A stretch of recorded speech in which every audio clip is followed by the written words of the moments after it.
Salutations and blessings, citizens, North Americans, Americans, free world citizens, brothers and sisters the world over.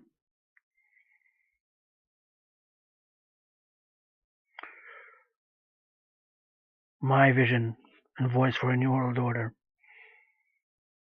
is not one that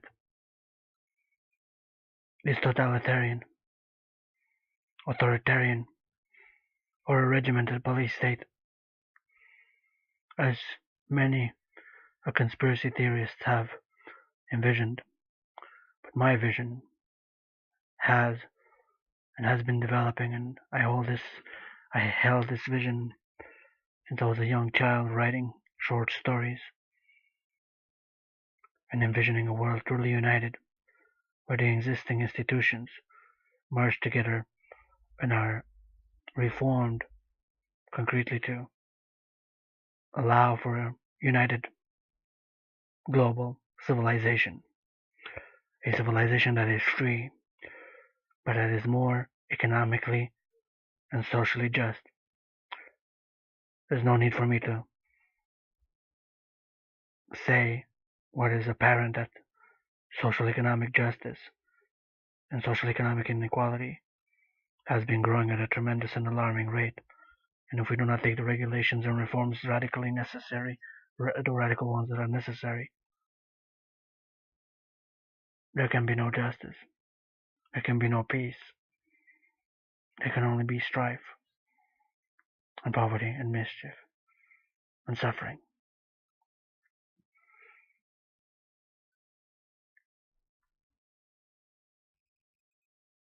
As somebody who has recovered from something that was apparent as a mortal head wound, February 2010, which I do not want to go into any detailed descriptions, and as somebody who has suffered from illness and disease, a disease and illness and poison that has penetrated my whole body from head to toe, and has led me to suffer much during the more than 6 years and 6 weeks of poison, of blackness, of disease, of poison, from which I was ill, and from which, through will and providence, I have recovered, and I am recovering as we speak, as I speak, as I address this message to the world. And I also have a spiritual message, as I've been blessed of a revelation of the divine, of a spark of the divine,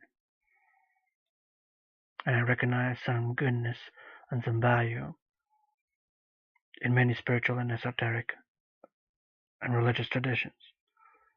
But as we move forward,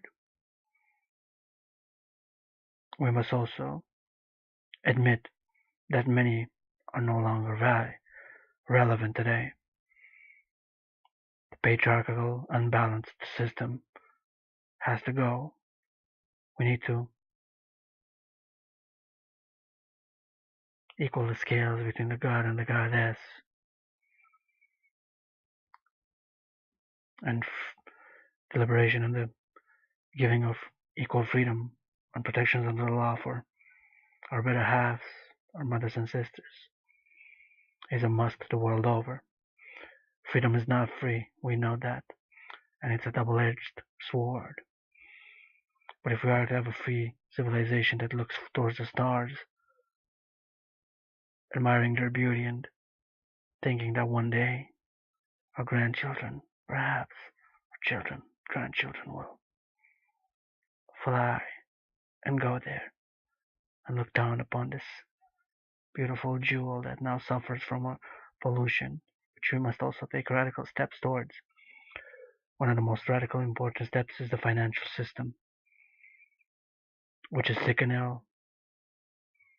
And as I am recovering, and as I have been recovering from illness and sickness,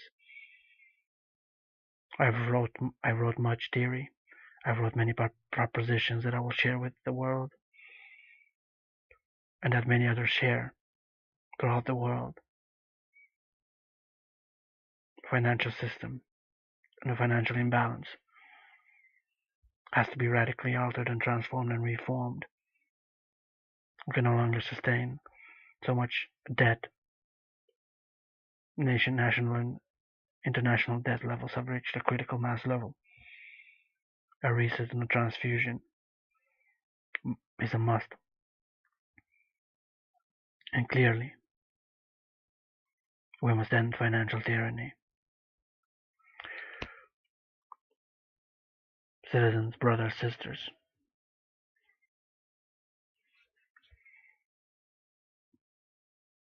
it seems that the struggle for a new world order comes to each and every one of us individually as we recognize our unity with our society and that we are part, as individual life forms and units. We are units of a greater nation, a continent, and a world.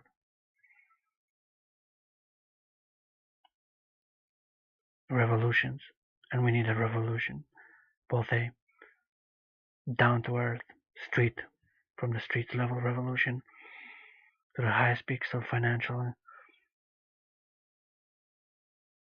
institutions to our own spiritual transformation, a more sharing economy and more loving one which is needed. We need to have harmony and balance and equilibrium. It's not just hoping, but I hope and will for us together to achieve a better and freer world. The technological means are there. It takes the will and volition of us, the people, all power to the people. Free citizen self-defense is a right of all free men. Universal freedom shall be the principal duty and obligation of all free citizens.